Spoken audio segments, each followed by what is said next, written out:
Sir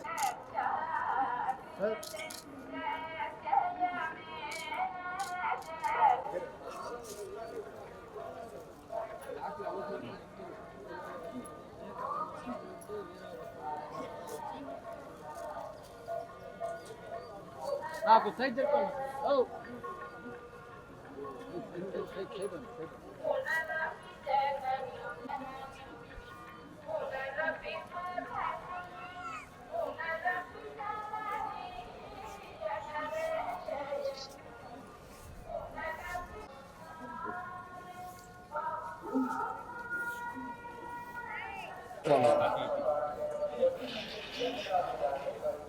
కొంచెం స్లోగా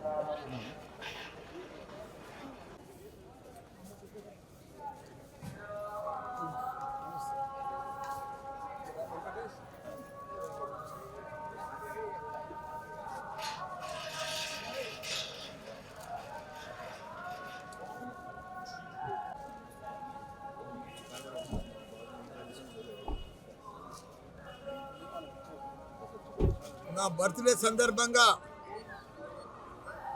ఏడుకొండల వాడిని వెంకటేశ్వర స్వామిని ప్రతి సంవత్సరం కూడా దర్శనం చేసుకున్నా. ఈసారి కూడా దర్శనం చేసుకున్నా. ప్రతిసారి కూడా నా బర్త్డేకి వచ్చి నేను ఏది మొక్కినా నాకు ఆ భగవంతుడు కూడా అందిస్తున్నాడు. లాస్ట్ టైం బర్త్డే నాడు వచ్చిపోయినా నాకు యూనివర్సిటీలు కావాలని చెప్పిన భగవంతుడు పెద్దగా 3 డీమ్డ్ యూనివర్సిటీలు ఇచ్చి దేశంలోనే ఫస్ట్ టైం 3 డీమ్డ్ యూనివర్సిటీలు రన్ చేస్తున్నా నేను ఒక్కడిని హైదరాబాద్. ఒక 50,000 మంది స్టూడెంట్స్ తోటి, ఒక 10,000 మంది టీచర్స్ తోటి. అదే మాదిరిగా రాజకీయంలో కూడా గత 84 సంది వస్తున్నా. నేను ఎంపీ కావాలనుకున్నా. నేను అనుకోలే కూడా, దేవునికి మొక్కలే కూడా, కానీ ఎంపీ చేసాడు భగవంతుడు. మినిస్టర్ కూడా చేసేసాడు. మళ్ళీ ఇప్పుడు ఎమ్మెల్యే కూడా చేసాడు. కానీ ఇప్పుడు భగవంతుని ఏం కోరుకున్నా అంటే మళ్ళీ మా కేసీఆర్ సీఎం కావాలని. ఎందుకంటే ఆయన గత 10 సంవత్సరాలు దేశంలోనే ఒక చరిత్ర సృష్టించాడు. ఒక ఆదర్శ రాష్ట్రంగా తీర్చిదిద్దింది భారతదేశంలో. తెలంగాణ అంటే ఒక అన్నపూర్ణ రాష్ట్రంగా తీర్చిదిద్దింది. ప్రతి దాంట్లో కూడా 12,769 గ్రామాలు ఉంటాయి తెలంగాణలో. ప్రతి గ్రామానికి డంపింగ్ యార్డు, గ్రేవ్ యార్డు, తాగునీరు, సాగునీరు, 24 గంటల కరెంటు. అసలు అభివృద్ధి కూడా ఎక్కడ లేదు దేశంలో.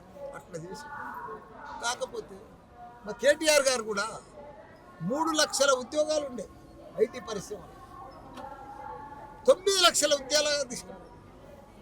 ప్రపంచంలో ఉన్న మల్టీనేషనల్ కంపెనీలన్నీ కూడా మన హైదరాబాద్ తీసుకొచ్చారు.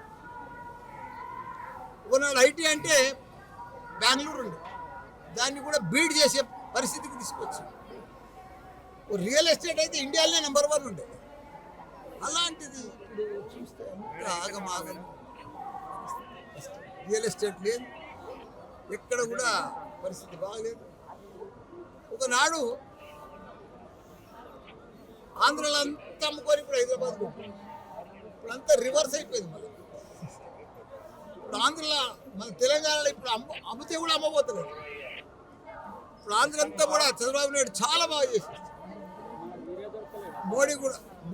మోడీ కూడా చాలా పెద్ద ఎత్తున డెవలప్మెంట్ చేస్తుంది. ఇక్కడ లక్షల కోట్ల రూపాయలు కూడా ఇక్కడ అభివృద్ధికి ఇస్తుంది.